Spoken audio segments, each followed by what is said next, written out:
بسم اللہ الرحمن الرحیم۔ السلام علیکم ورحمۃ اللہ۔ 9th کلاس کی اسلامیت لازمی کے ساتھ مبین صدیقی آپ کے سامنے۔ آج ہم موضوعاتی مطالعے کے پہلے چیپٹر کے دوسرے کوسچن کو پڑھنے جا رہے ہیں، جس میں سے MCQs بھی ممتحن سیٹ کرتا ہے اور شارٹ کوسچن بھی۔ آئیے بورڈ پر چلتے ہیں۔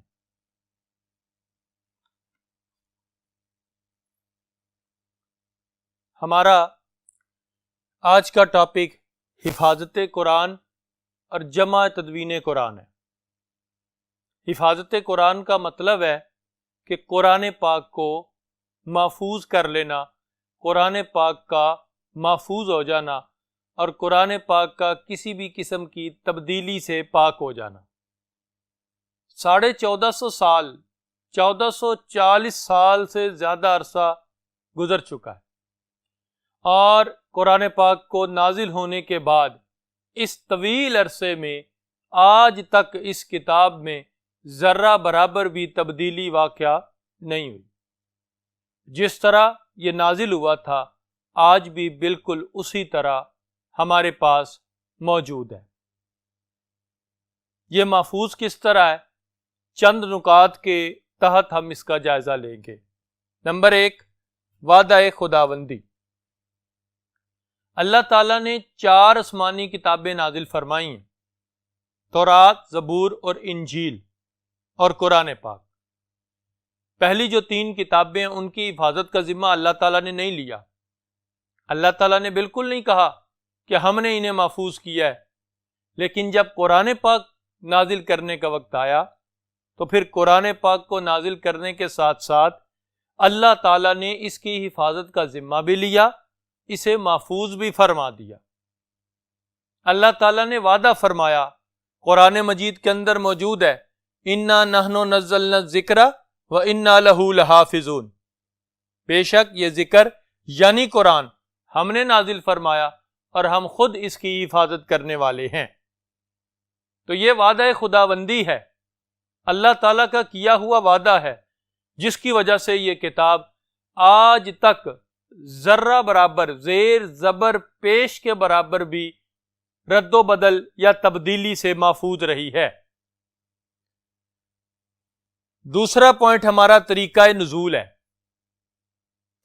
تورات، زبور، انجیل جب نازل کیے گئے، یہ صحائف، یہ کتابیں اکٹھی نازل کی گئیں، لیکن جب قرآن پاک کی باری آئی تو اللہ تعالیٰ نے ایک دم سارا قرآن نازل نہیں کیا لکھا ہوا، بلکہ وقت، حالات اور ضرورت کے مطابق اللہ تعالیٰ نے یہ کلام تھوڑا تھوڑا کر کے نازل فرمایا۔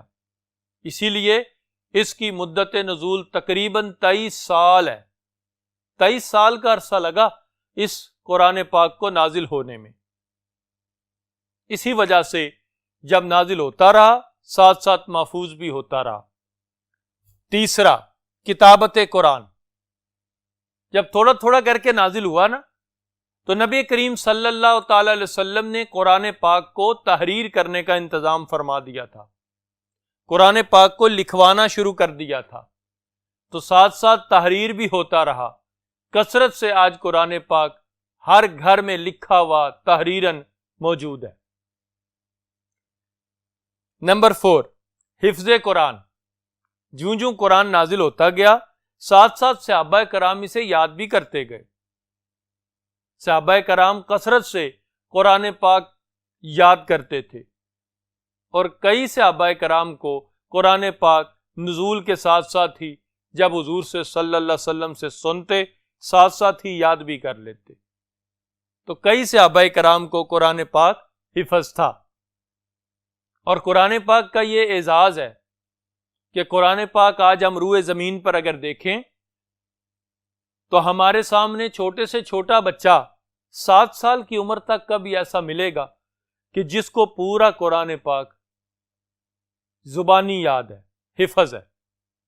اور اگر ہم دیکھیں زیادہ سے زیادہ عمر 90 سال، 100 سال، جب انسان کی قوت حافظہ بھی ختم ہو جاتی ہے، بڑھاپے کی وجہ سے کمزور ہو جاتا ہے انسان، اس عمر کے لوگ بھی ایسے ہمیں ملتے ہیں کہ جو قرآن پاک کو یاد کیے ہوئے ہیں۔ تو اتنی کثرت سے سینوں میں یہ محفوظ ہے، اس وجہ سے اس میں نہ تبدیلی ہو سکتی ہے نہ اسے بدلا جا سکتا ہے۔ تلاوت قرآن، قرآن پاک کی کثرت سے تلاوت کرنے کا حکم ہے، اور یہ کثرت سے ہر جگہ پر کسی نہ کسی وقت ضرور پڑھا جا رہا ہے، تلاوت کیا جا رہا ہے۔ تو جب اتنی کثرت سے یہ تلاوت کیا جاتا ہے، اس وجہ سے نہ اس میں تبدیلی واقع ہوئی نہ رد و بدل واقع ہوا۔ آگے باری آتی ہے، ہم دیکھتے ہیں جمع و تدوین قرآن۔ جس طرح قرآن اکٹھا کیا گیا وہ کون سا طریقہ ہے؟ اس کو کہتے ہیں جمع کرنا، اکٹھا کرنا۔ تدوین قرآن کہتے ہیں کتابی شکل میں جمع کرنا۔ قرآن پاک آج ہمارے پاس ایک کتاب کی صورت میں، بک کی صورت میں موجود ہے۔ وہ کس طرح جمع ہوا ہے، آئیے اس کو دیکھتے ہیں۔ جمع و تدوین قرآن کے 3 ادوار ہیں۔ یہ ادوار دور کی جمع ہوتی ہے۔ 3 ادوار ہیں قرآن پاک کو جمع کرنے کے، کتابی شکل میں لانے کے۔ پہلا دور عہد رسالت ہے، دوسرا عہد صدیقی ہے، اور تیسرا عہد عثمانی۔ اب ان تینوں کا جائزہ لیتے ہیں۔ سب سے پہلے عہد رسالت ہے۔ نبی کریم صلی اللہ علیہ وسلم پر جب قرآن مجید نازل ہونا شروع ہوا تو ساتھ ہی نبی کریم صلی اللہ تعالی علیہ وسلم نے قرآن پاک کو لکھنے کا اور لکھوانے کا بندوبست بھی کر لیا تھا۔ اس کام کے لیے حضور صلی اللہ علیہ وسلم نے کاتبان وحی مقرر فرمائے۔ کاتبان وحی کہتے ہیں وحی کو لکھنے والے صحابہ۔ جب قرآن نازل ہوتا تو کاتبان وحی قرآن لکھا کرتے تھے۔ 40 کن کی تعداد تھی کاتبان وحی کی، بعض روایات میں 42 بھی آئی، 42، اور بعض میں 40 آئی۔ تو ان کا کام ہی یہ ہوتا تھا کہ یہ چند ایک یا بعض اوقات سارے نبی کریم صلی اللہ علیہ وسلم کے پاس وہ صحابہ موجود رہتے تھے، اور حضور پر جب قرآن نازل ہوتا تو نبی کریم علیہ السلام انہیں قرآن لکھوا لیا کرتے تھے۔ آگے چلتے ہیں دوسرے بورڈ کی جانب۔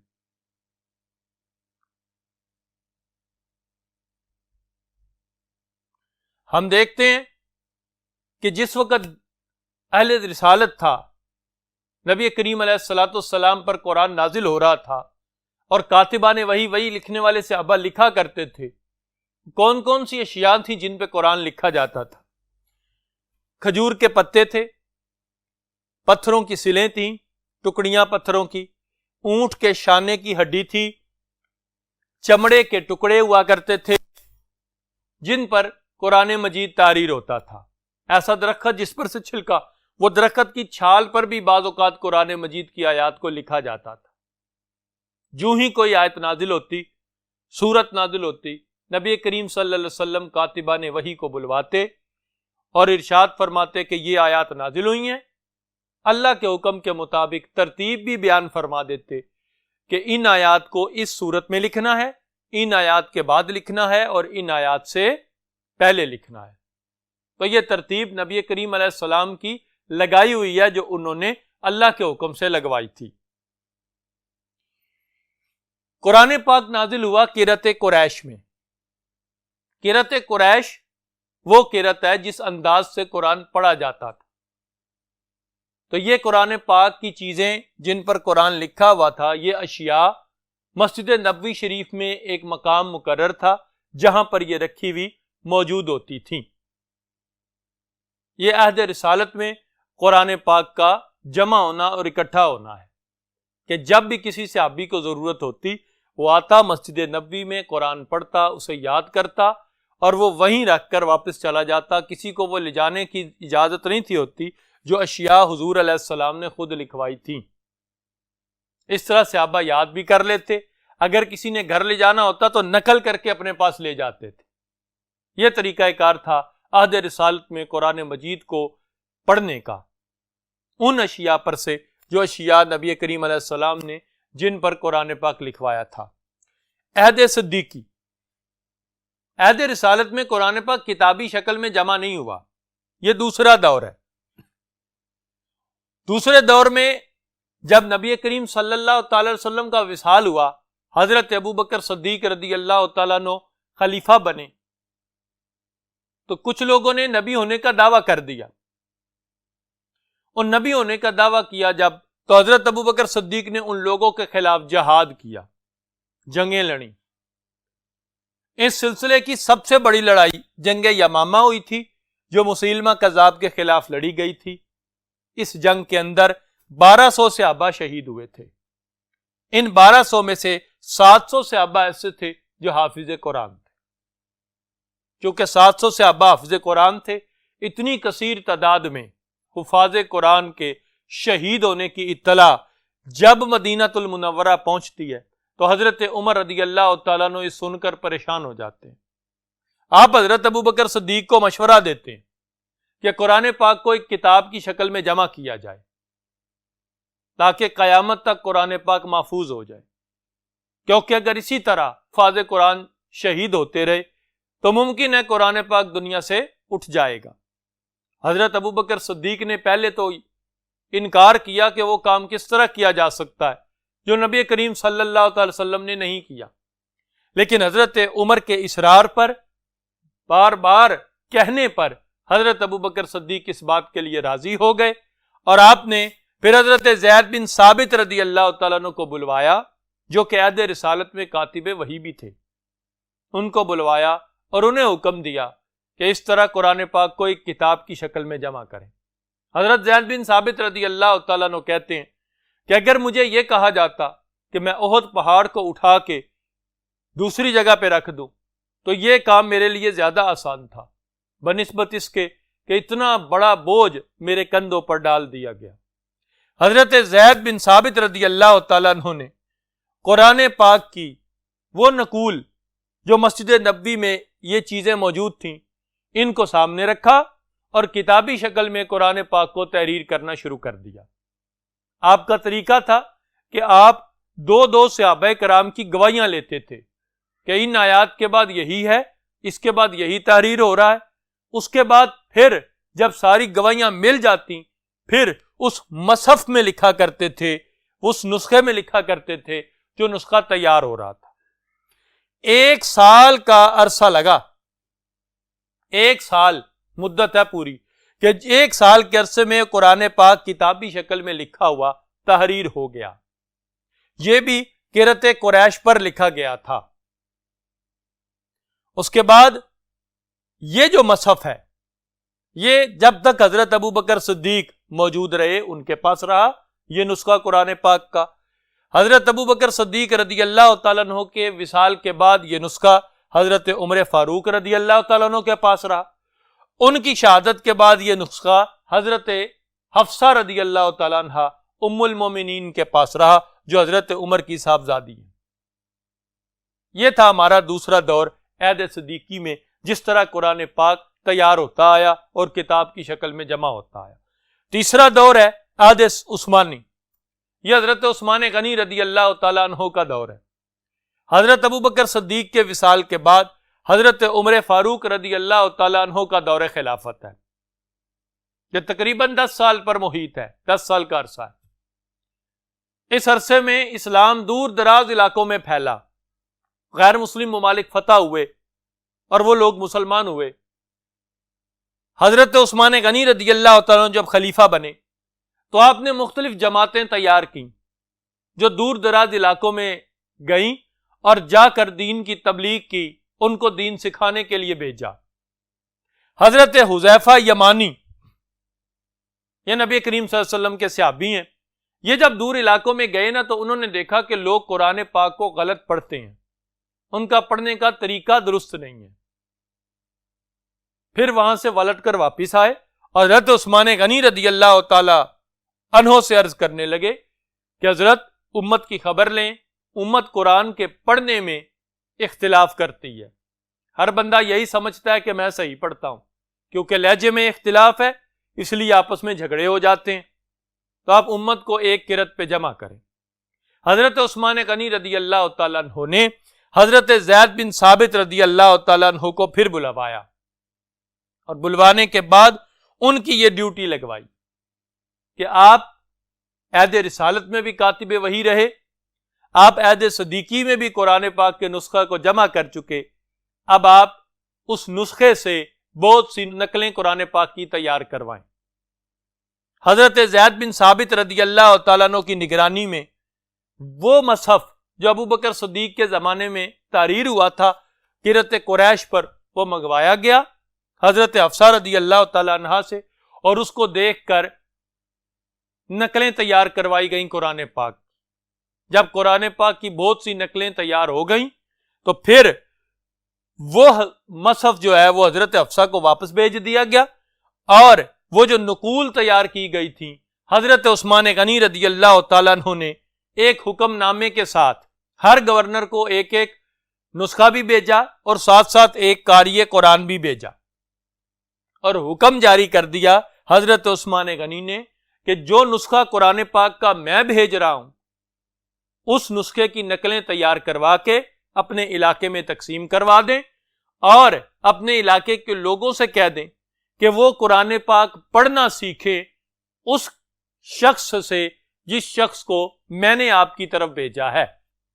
اس طرح قرآن پاک قرۃ قریش میں تحریر ہو کے پورے مملکت اسلامیہ میں پھیل گیا، اور ہر شخص اسی قرۃ پہ قرآن پڑھنے لگ پڑا جسے قرۃ قریش کہتے ہیں۔ تمام امت مسلمہ کو حضرت عثمان غنی رضی اللہ تعالیٰ عنہ نے ایک قرۃ پہ جمع کیا تھا، قرآن پڑھنے کا ایک طریقہ اس پر جمع کیا تھا حضرت عثمان غنی رضی اللہ تعالیٰ عنہ نے۔ اس وجہ سے حضرت عثمان غنی رضی اللہ تعالیٰ عنہ کو جامع القرآن کہتے ہیں۔ قرآن پاک پر پہلے نقطے اور اعراب موجود نہیں تھے، اس لیے کہ اہل عرب جو تھے ان کو نقطوں کی بھی اور اعراب کی بھی ضرورت نہ تھی، کیونکہ وہ بغیر اعراب کے عربی پڑھنا جانتے تھے، کیونکہ اپنی زبان تھی۔ جب یہ عجم کی طرف بڑھا یعنی پھیلا تو پھر اب نقطوں کی بھی ضرورت پیش آئی اور اعراب کی بھی، تاکہ ہم عجمی لوگ جو عرب میں نہیں رہتے دوسرے علاقوں میں رہتے ہیں وہ بھی قرآن آسانی سے پڑھ سکیں۔ اس مقصد کے لیے یہ کام حجاج بن یوسف نے کروایا کہ قرآن پاک پر اعراب لگوائے۔ اعراب لگانے کی ذمہ داری حضرت امام ابو الاسود الدوسی امام النحو تھے۔ یہ حضرت علی شیر خدا رضی اللہ تعالیٰ عنہ کے شاگرد تھے، انہوں نے یہ ذمہ داری سر انجام دی تھی۔ بعض روایات کے مطابق امام ابو الاسود نے قرآن پاک پر اعراب لگائے تھے، اور اعراب لگوانے کا کام جس کے سر ہے وہ حجاج بن یوسف ہے۔ تعارف قرآن کا سیکنڈ کوسچن ہے حفاظت اور جمع و تدوین قرآن۔